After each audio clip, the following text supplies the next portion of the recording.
రేపటి నుంచి తెలంగాణ అసెంబ్లీ సమావేశాలు జరగనున్న నేపథ్యంలో బీఆర్ఎస్ ఎమ్మెల్యేలు స్పీకర్ గడ్డం ప్రసాద్ను కలిశారు. అసెంబ్లీలో కాళేశ్వరంపై పవర్ పాయింట్ ప్రెజెంటేషన్కు అవకాశం కల్పించాలని స్పీకర్ని ఎమ్మెల్యేలు కోరారు. కాళేశ్వరంపై ప్రభుత్వం అసత్య ప్రచారం చేస్తుందని మండిపడ్డారు ఎమ్మెల్యే సుధీర్ రెడ్డి. అసెంబ్లీలో ఎలాంటి చర్చకైనా బీఆర్ఎస్ సిద్ధంగా ఉందన్నారు ఎమ్మెల్యే వివేకానంద.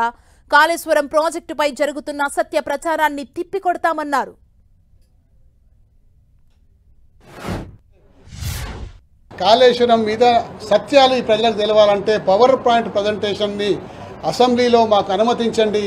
తద్వారా ఈ పవర్ పాయింట్ ప్రజెంటేషన్ ద్వారా రాష్ట్ర ప్రజలకందరికీ కూడా కాళేశ్వరంలో ఏం జరిగింది, ఎన్ని కష్టాల కోర్చి కాళేశ్వరం ప్రాజెక్టు కట్టినరు, మరి 86 పిల్లర్లలో దాదాపు 2 పిల్లర్లు కుంగిపోతే ఆ 2 పిల్లర్లను ఇమీడియట్గా రిపేర్ చేసి మరి ప్రజలకు సాగునీరు అందించాల్సిన పోయి బాధ్యతారహితంగా 2 పిల్లర్లను అడ్డం పెట్టుకొని ఇలా మిగతా ప్రాజెక్టులన్నీ కూడా నింపకుండా బీడు భూములుగా మార్చిన ఘనత తెలంగాణ ప్రభుత్వం అని చెప్పేసి సందర్భంగా మనవి చేసుకుంటూ మాకు పవర్ పాయింట్ ప్రజెంటేషన్ యొక్క అనుమతి స్పీకర్ గారు ఇస్తే మా పార్టీ తరఫున మా గొంతు ప్రజలకు వినిపిస్తాం. పవర్ పాయింట్ ప్రజెంటేషన్ ద్వారా వాస్తవాలు నిజాలు అన్నీ కూడా ప్రత్యక్షంగా ఈ యొక్క రాష్ట్ర ప్రజలకు తెలియజేస్తామని చెప్పేసి అనుమతి కోరడం జరిగింది.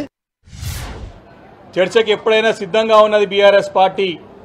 కానీ ఈ యొక్క ప్రజలని ఆదుకోవాల్సినటువంటి సమయంలో ప్రజలని గాలి కొదిలేసి, ప్రజా సమస్యలను గాలి కొదిలేసి వాళ్ళని ఆదుకోవడానికి ప్రయత్నాలను ఆపేసి మరి ఈరోజు రాజకీయాలు చేయడానికే, బురద రాజకీయాలు చేయడానికే మా యొక్క పార్టీ బీఆర్ఎస్ అధినేత పైన, మా యొక్క నాయకుల పైన బురద జల్లడానికి, మరి అప్రతిష్ట పాలు చేయడానికే ఈ అసెంబ్లీని వేదికగా వాడుకొని ఈ యొక్క ప్రజలు సమస్యలతో ఇబ్బంది పడుతున్న సమయంలో రాజకీయాలకి వేదికగా ఈ అసెంబ్లీని వాడుకుంటుందని చెప్పి ఈ సందర్భంగా మనవి చేస్తా ఉన్నాను.